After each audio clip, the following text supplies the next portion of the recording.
관우는 왜 의리의 상징이 되었을까? 삼국지를 잘 모르는 분도 관우라는 이름은 한 번쯤 들어보셨을 겁니다. 유비, 조조, 제갈량은 헷갈려도 관우는 이상하게 기억에 남습니다. 그리고 관우를 떠올리면 많은 분들이 가장 먼저 생각하는 말이 있습니다. 바로 의리입니다. 그런데 가만히 생각해보면 이것도 신기한 일입니다. 삼국지에는 충성스러운 사람도 많고 용감한 사람도 많고 끝까지 주군을 따르는 사람도 많습니다. 그런데 왜 하필 관우가 의리의 상징이 되었을까요? 오늘은 이 이야기를 처음 보는 분도 편하게 따라올 수 있게 천천히 풀어보겠습니다. 관우라는 사람이 어떤 인물이었는지, 왜 그렇게 특별하게 기억되는지, 그리고 왜 수백 년이 지나도 사람들이 관우를 의리의 화신처럼 떠올리는지 쉽게 설명드리겠습니다. 삼국지를 읽다 보면 강한 사람은 많습니다. 전투를 잘하는 사람도 많고, 머리가 좋은 사람도 많고, 세력을 크게 키운 사람도 많습니다. 하지만 그 중에서도 관우는 조금 결이 다릅니다. 관우는 단순히 싸움을 잘하는 장수가 아닙니다. 그는 사람들에게 끝까지 저버리지 않는 사람이라는 인상을 남긴 인물입니다. 바로 그 점 때문에 관우는 무력만 강한 장수가 아니라 상징이 되었습니다. 관우를 이해하려면 먼저 도원결의부터 떠올려야 합니다. 유비, 관우, 장비가 복숭아밭에서 형제가 되기로 맹세한 장면은 삼국지를 대표하는 장면입니다. 물론 역사적으로 이 장면이 그대로 사실이냐 아니냐는 별개로 볼 수 있습니다. 하지만 이야기 속에서 이 장면은 아주 중요합니다. 왜냐하면 관우라는 인물의 모든 출발점이 여기에 들어있기 때문입니다. 관우는 단순히 유비 밑에서 일한 장수가 아니라 유비와 의를 맺은 사람으로 그려집니다. 이건 아주 큰 차이입니다. 보통 조직에서는 위와 아래가 있습니다. 상관과 부하가 있고 주군과 장수가 있습니다. 그런데 관우는 유비를 단순한 상관처럼 대하지 않습니다. 형님처럼 여기고 함께 뜻을 세운 사람으로 여깁니다. 그러니 관우에게 유비를 따르는 것은 그냥 직업이 아닙니다.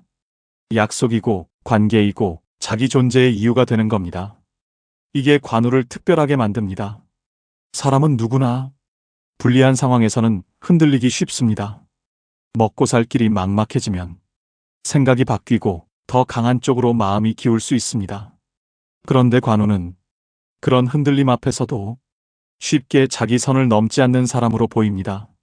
삼국지에서 관우의 의리를 보여주는 대표 장면 중 하나가 바로 조조 밑에 잠시 머무는 시기입니다. 이 부분을 잘 이해하면 왜 관우가 의리의 상징이 되었는지 한 번에 보입니다. 당시 관우는 유비와 떨어지게 됩니다. 전쟁 속에서 흩어졌고 목숨을 부지하기도 어려운 상황이 됩니다. 이때 조조는 관우를 자기 편으로 끌어들이려 합니다. 왜냐하면 조조는 관우가 얼마나 뛰어난 장수인지 잘 알고 있었기 때문입니다. 관우가 조조 밑으로 완전히 들어오면 조조 입장에서는 엄청난 전력을 얻는 셈입니다. 그래서 조조는 관우를 아주 후하게 대합니다. 좋은 대우를 해주고 예를 갖추고 사람을 붙여 존중하는 모습을 보입니다. 여기서 중요한 점이 하나 있습니다. 조조는 단순히 힘으로만 관우를 붙잡으려 한 게 아닙니다. 오히려 좋게 대하면 마음이 움직이지 않을까? 이걸 기대했습니다. 그리고 솔직히 말하면 흔한 사람이라면 흔들릴 수밖에 없는 조건이었습니다. 더 강한 세력, 더 좋은 대우, 더 안전한 자리. 누가 봐도 현실적으로는 조조 쪽이 더 유리해 보입니다. 그런데 관우는 여기서 유명한 태도를 보여줍니다. 조조의 은혜는 인정하되 자기 마음의 주인은 바꾸지 않는 겁니다. 이게 핵심입니다. 관우는 조조가 베푼 호의를 모른 척하지 않습니다. 그건 예의가 아니니까요. 하지만 동시에 자기가 누구의 사람인지를 잊지 않습니다. 즉, 고마움과 충성의 대상을 분리해서 생각한 겁니다. 이건 쉬운 일이 아닙니다. 사람은 보통 잘해주는 사람에게 마음이 흔들리기 마련입니다. 특히 불리한 상황에서 도움을 받으면 그쪽으로 넘어가기 쉽습니다. 그런데 관우는 조조의 은혜를 인정하면서도 유비에 대한 의를 버리지 않습니다. 그래서 사람들이 관우를 보며 감탄하는 겁니다. 아, 저 사람은 상황에 따라 자기 기준을 바꾸지 않는구나. 이게 의리의 핵심입니다. 의리는 단순히 감정이 아닙니다. 좋아하는 사람 편에 서는 것도 아니고 기분 좋을 때만 지키는 것도 아닙니다. 불리할 때도 손해가 나도 자기 기준을 끝까지 버리지 않는 것. 그게 의리입니다. 관우는 바로 그 모습을 보여줍니다. 관우를 이야기할 때 또 빠지지 않는 장면이 있습니다. 바로 오관참 6장. 이 장면입니다. 삼국지에 익숙하지 않은 분은 이름부터 어렵게 느껴질 수 있습니다.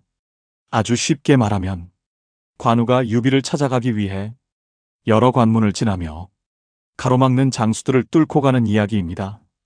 이 장면이 왜 유명하냐면 단순히 싸움을 잘해서가 아닙니다. 관우가 나는 결국 형님에게 돌아가겠다. 이 마음으로 움직였기 때문입니다. 여기서 중요한 건 목표입니다. 관우의 목표는 새 권력을 잡는 것도 아니고 자기 이름을 높이는 것도 아니고 조조를 이기는 것도 아닙니다. 오직 유비에게 돌아가는 것. 이 단순한 목표가 관우의 의리를 더 선명하게 만듭니다. 사람들은 화려한 성공보다 변하지 않는 마음에 더 크게 반응할 때가 있습니다. 왜냐하면 그건 누구나 할 수 있는 일이 아니기 때문입니다. 잘 나갈 때 충성하는 건 쉽습니다.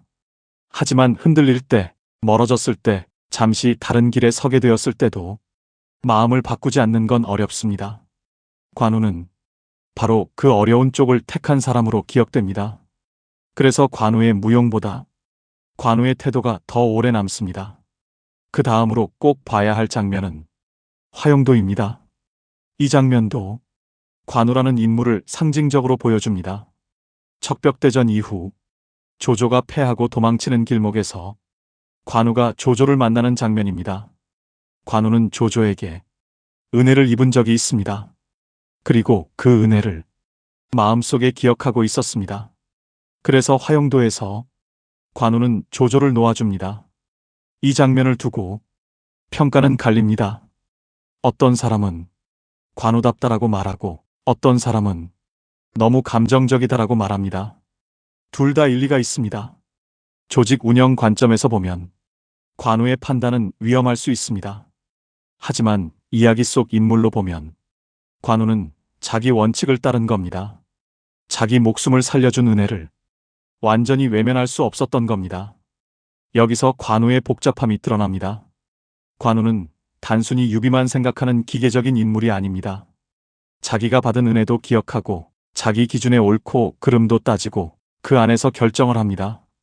이런 모습이 관우를 더 입체적으로 만듭니다.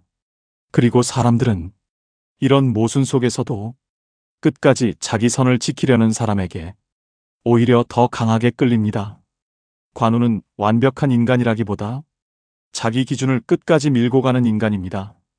그래서 더 상징이 됩니다. 이제 관우가 왜 의리의 상징이 되었는지 조금 더 깊게 보겠습니다. 첫째, 관우는 관계를 계약처럼 보지 않았습니다. 이건 정말 중요합니다. 많은 사람들은 관계를 손익으로 따집니다. 누가 더 강한가, 어디가 더 유리한가, 어디가 더 안전한가. 그런데 관우는 적어도 이야기 속에서는 그런 계산보다 관계의 약속을 더 크게 봅니다. 유비와의 의형제 관계, 조조의 은혜, 자기 명예, 자기 말. 이걸 전부 마음속 기준으로 놓고 움직입니다.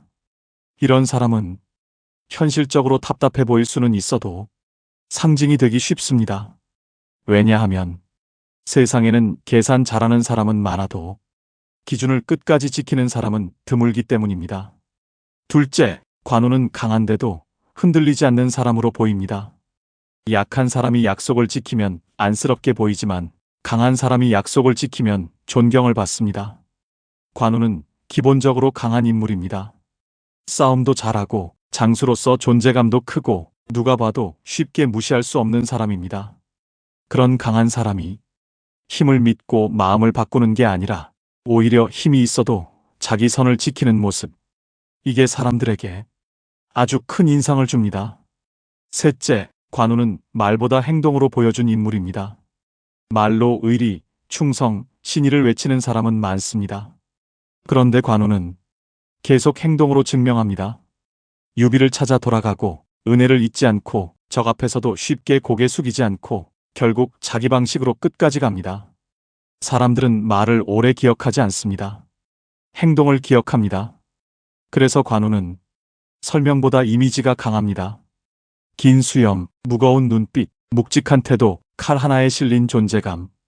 이런 시각적 이미지까지 더해지니까 관우는 단순한 등장인물이 아니라 기호가 되어버립니다. 넷째, 관우의 마지막이 그의 상징성을 더 키웠습니다. 관우는 끝내 완벽한 승리자로 남지 못합니다. 오히려 비극적 최후를 맞습니다. 그런데 이상하게 이런 결말은 관우를 약하게 만들지 않습니다. 오히려 더 크게 만듭니다. 왜냐하면 끝까지 자기 방식대로 살다가 비극적으로 쓰러지는 인물은 사람들 기억에 더 깊게 남기 때문입니다. 완벽한 성공보다 끝까지 자기 뜻을 지키는 최후가 전설을 만드는 경우가 많습니다. 관우가 바로 그렇습니다. 사람들은 관우를 보며 단순히 잘 싸운 장수를 떠올리는 게 아닙니다. 저 사람은 끝까지 자기 길을 갔다. 이 감정을 떠올립니다. 그리고 바로 그 지점에서 관우는 역사 속 인물을 넘어 상징적 존재가 됩니다. 이제 한 가지 더 봐야 합니다. 관우는 왜 후대에 거의 신처럼 모셔지게 되었을까요? 이건 매우 흥미로운 부분입니다.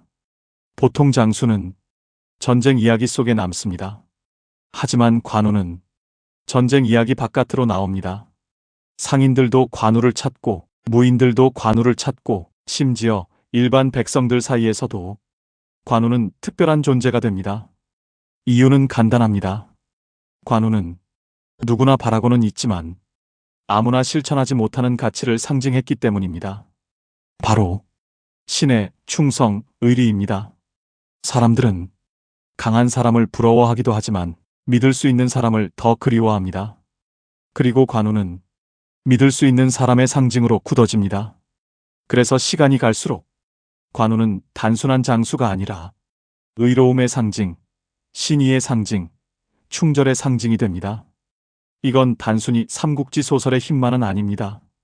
사람들이 실제로도 그런 가치를 갈망했기 때문에 가능한 일입니다. 혼란한 세상일수록 사람들은 변하지 않는 기준을 찾습니다.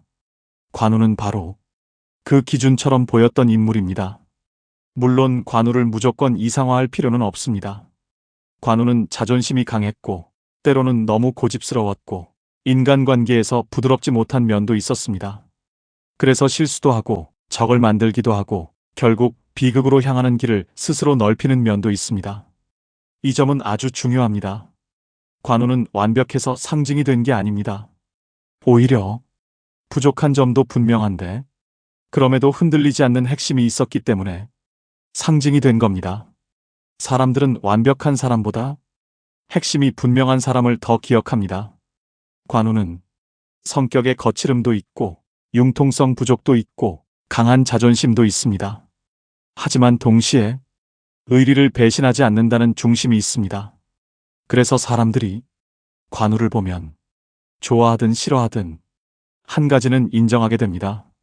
저 사람은 자기 기준이 있는 사람이다. 이게 관우의 힘입니다. 지금 세상에도 관우 같은 이미지는 여전히 통합니다. 왜냐하면 사람들은 여전히 믿을 수 있는 사람을 원하기 때문입니다. 말을 자주 바꾸지 않는 사람, 어려울 때 도망가지 않는 사람, 손해가 나도 약속을 기억하는 사람. 이런 사람은 시대가 바뀌어도 귀합니다. 그래서 관우는 옛날 중국 장수가 아니라 지금도 통하는 인물로 남습니다. 삼국지를 처음 보는 분이라면 관우를 단순히 무서운 장수로만 보면 아쉽습니다. 관우는 강한 사람인 동시에 자기 관계와 약속을 무겁게 여긴 사람입니다. 그 점 때문에 관우는 유비 옆에 있을 때도 빛나고 조조 앞에서도 빛나고 죽은 뒤에도 더 커집니다. 이쯤에서 아주 쉽게 정리해 보겠습니다. 관우가 의리의 상징이 된 이유는 첫째, 유비와 맺은 관계를 끝까지 버리지 않았기 때문입니다. 둘째, 조조의 은혜도 인정하면서 자기 마음의 주인을 바꾸지 않았기 때문입니다. 셋째, 말이 아니라 행동으로 신의를 보여줬기 때문입니다. 넷째, 강한 인물이면서도 힘보다 기준을 더 크게 봤기 때문입니다. 다섯째, 그의 비극적 최후와 후대의 기억이 상징성을 더 크게 만들었기 때문입니다. 그래서 관우는 단순한 장수로 끝나지 않았습니다.